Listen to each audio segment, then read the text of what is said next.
Today, I'm going to show you the best way to lose belly fat. Now, I haven't done a video on belly fat in a while. I've done a lot of them, and I will put some links down below if you haven't seen them. But I wanted to touch on some new information and give you a deeper understanding of what's going on, because anytime you try to solve a problem and it doesn't solve, realize that you may be solving the wrong problem. And this is very evident in the area of weight loss, since it has like a 98% failure rate when attempting to lose weight. Now, you can try counting your calories and lowering your calories, or exercising more and seeing how that works for you. But there's a much better approach. And I am going to be including exercise in this video as well, because it is important. It's not the most significant thing, but it is important. I'm going to show you about 5 different exercises that are really helpful. But in the big scheme of things, you're really only looking at about 15% of your results will come from exercise. When I go to the gym and I watch people week after week trying to exercise their belly fat off, and you don't see any change. And there's a reason for that.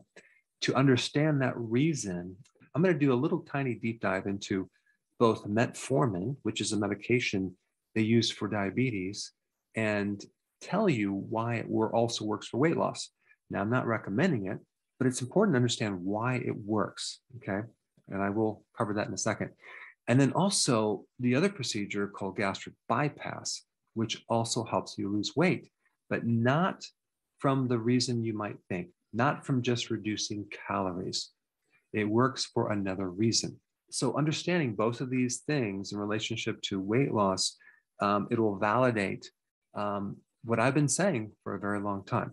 Now, most people know this, but if you have belly fat, what's going on is you have liver fat, and you're getting this spill off of this fat from your liver into the abdominal cavity. Okay, so if you look down and you can't seem to see your shoes, we know you have a fatty liver.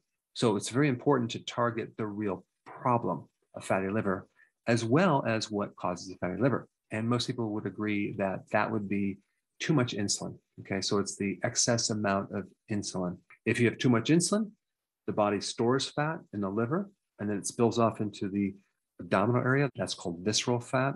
And if you reduce your insulin, which is the fat storing hormone, that is the mechanism that helps you tap into fat and burn fat, especially in your midsection, as well as in your liver. So the real problem is not just that you are overweight, it's that you have too much insulin. And yes, you need to lower your carbs, but there's some other things you need to understand as well. Now, let's first talk about Metformin. It's a medication that is used in diabetes, but in other conditions as well. Like they use it in PCOS, polycystic ovarian syndrome, because it helps women with that condition. So really what it's doing, it's lowering insulin. So really why they use it in PCOS is that the high levels of androgens, which is causing the hair loss, the facial hair, the deeper voice, is coming from an increase of insulin. And so Metformin lowers insulin. Also, Metformin is very effective for weight loss. Why? Because it helps you lower insulin. Now, I'm definitely not recommending Metformin. And I'm also going to say, if you are on Metformin, I'm not telling you to come off Metformin too, but I just want to help you understand why it works. So Metformin was originally derived from an herb called goat's rue, and they found certain properties that helped increase insulin sensitivity. So Metformin helps you to get rid of insulin resistance. So insulin resistance occurs because there's too much insulin, right? So Metformin works to overcome that, and it just makes your cells more receptive to insulin, and so your body can produce less. But the thing is, and this might be new information for you, Metformin stops this production of glucose being made from your liver. When you have insulin resistance, as in a pre-diabetic or a diabetic, or even neither of those, you just have insulin resistance, which the majority of the population has, your liver is making too much glucose. And that's called gluconeogenesis. Neo, which means new, genesis means the creation of, and then glucose. So just making too much sugar. And as a side note, when some people start the ketogenic diet and they start waking up in the morning and having this thing called the dawn phenomena, where they have high blood glucose, that is because of the liver making too much glucose out of fat, out of protein, out of ketones. So anytime your body has insulin resistance, it's going to be making more glucose in the liver. And I mean, think about this. Here you are, you cut down your carbs, but you still can't lose weight. Why? Because your body is making glucose. It's not even coming from your diet. Your body is making it from fat. A lot of people don't know that. So metformin helps that condition. It stops the liver from making glucose. But the problem with metformin, it has side effects. It even comes with a black box warning called lactic acidosis, because that could actually kill you. And it depletes your B1 and your B12. What you might not realize is there's other herbs like berberine, for example, that can create effects almost identical to metformin. So why would you want to take metformin when there's a natural alternative? So the way metformin works is it reduces the production of glucose in your liver, okay? So it's going to help you lose weight right there, because glucose turns into fat through the help of insulin. But metformin also reduces fat in your liver, okay? So anything that reduces insulin and gets rid of fat off the liver is going to help you get rid of your belly. So it does both of those actions. So the fact that metformin works for weight loss and belly fat and even diabetes validates what I've been saying forever. You must focus on the reduction of insulin if you want to be successful with your belly fat. Now, let's shift gears to gastric bypass. You might initially think that if you reduce the size of your stomach and bypass some of your small intestine, that you're going to eat less and then lose weight because of the lower amount of calories. But in reality, there's something else going on. There's a certain hormone, okay, which I'll just tell you, it's GIP, that increases insulin in the small intestine. And when you do a gastric bypass, you pretty much destroy that hormone. So it's no longer going to be active anymore. So when you get gastric bypass, what's happening is you're dramatically dropping insulin. This is why it does work for diabetes type 2. This is why people do lose weight, but at the expense of this surgical procedure, which I'm not recommending, because honestly, I don't think you need to go that far. You just have to understand that there's a hormone in your small intestine called GIP that increases insulin every time you eat, okay? It doesn't matter what you eat. So if you eat a meal, it's going to increase insulin. So the two things that will increase insulin is both carbohydrates or glucose or sugar and frequent eating, okay? So this also validates the whole concept of intermittent fasting. You want to eat less. It's not about the reduction of calories. It's about eating less frequently. So intermittent fasting, essential, powerful in lowering insulin, getting to the core of why you have belly fat, as well as getting rid of fat in your liver. So I hope that gives you some understanding of why it's so important to focus on the real problem, insulin, to help you extract fat off the liver, as well as eventually have a flat stomach. So here's what you need to do. Number one, go on a low carb diet. Number two, do intermittent fasting. Both of those actions are the most powerful things. And within 14 days, you can reduce up to 50% of your fat off your liver, which is going to usually show up in your midsection as well. Number three, there's some really important core exercises that I'm going to get to at the end of this. I'm going to walk you through them, and that's going to help as well. So what does core exercises help you lose weight? Not to melt off fat off your belly, but just to strengthen the muscles, as well as it helps lower insulin, okay? It helps get rid of insulin resistance. That's why you see the results. It's not about just using up the calories like most people think. All right, number four, fiber, as in consuming enough greens, helps you in different ways. Number one, the magnesium and the potassium both help with insulin resistance. It makes insulin more sensitive. Plus, the fiber that is consumed by your microbes turns into something called small chain fatty acids, one being butyrate, which then makes insulin more sensitive. So it helps get rid of insulin resistance indirectly. And so those little microbes that you have help you lose weight. All right, number five, you want something that can mimic metformin, like berberine. Great, great, powerful herb that does a lot, but one thing it can do, it can help make insulin more sensitive.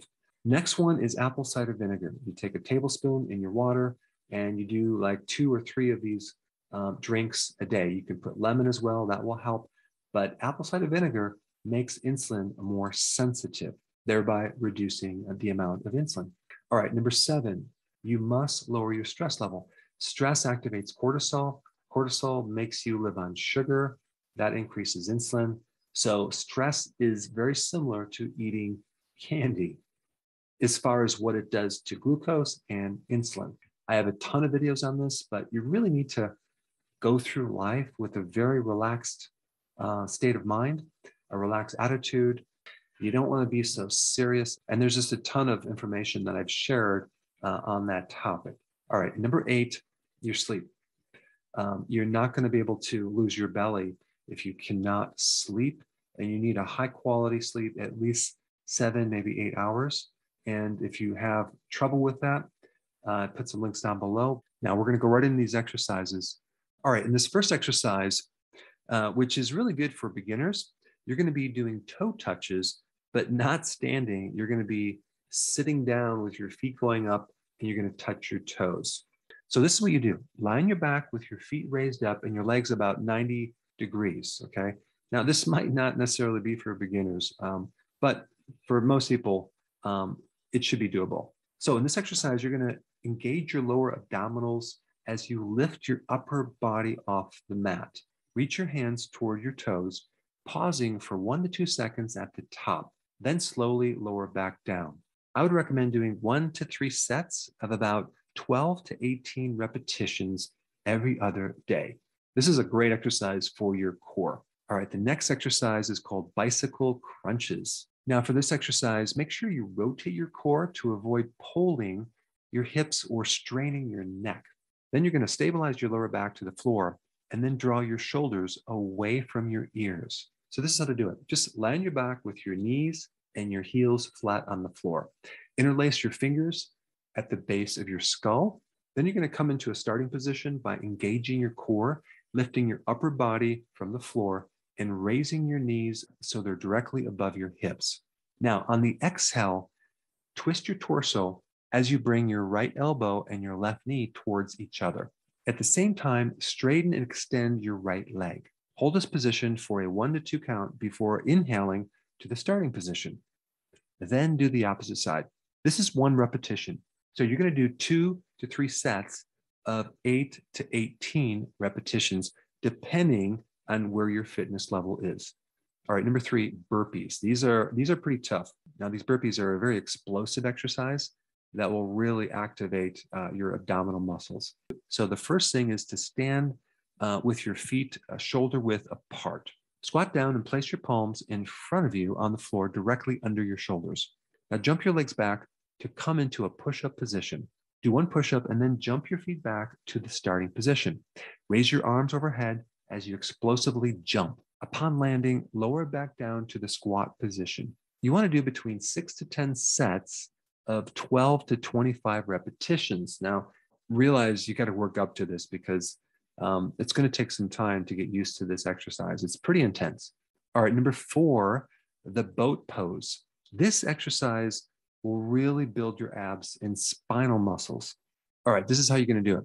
From a seated position, lean back on your buttocks and tailbone. Raise your legs into the air and form a V shape. Extend your arms in front so they're parallel to the floor. Now you're going to hold that position for about 1 minute and repeat this 2 to 3 times. Number 5, the forward plank. Holding a plank position takes a lot of strength and endurance, and it's going to hit your abs, your back, and your core. The plank is one of the best exercises for core conditioning, but it can also work your glutes and hamstrings and really help your posture and your balance. So the first thing you're going to do is rest your forearms on the floor with your elbows directly underneath your shoulders and your hands facing forward so that your arms are parallel. Extend your legs out beneath you and rest your toes on the floor. Your body should form one straight line from your shoulders to your heels. Squeeze your entire core, glutes, quads, and tuck your butt under a little to keep your lower back straight. Now make sure you do not drop your hips or raise your butt upwards towards the ceiling. Keep things very, very level. And you want to make sure that your head is positioned so your neck is in a neutral position and your focus is on your arms. Now you're going to hold this position for about 40 seconds. Now at first, maybe you can get to 20 seconds, but you want to work up to 40 seconds. And you might want to do this like 2 or maybe 3 times every other day. All right, so now that you have a more comprehensive plan for getting rid of that belly fat, you might want to check out this tutorial on how to do keto and intermittent fasting correctly.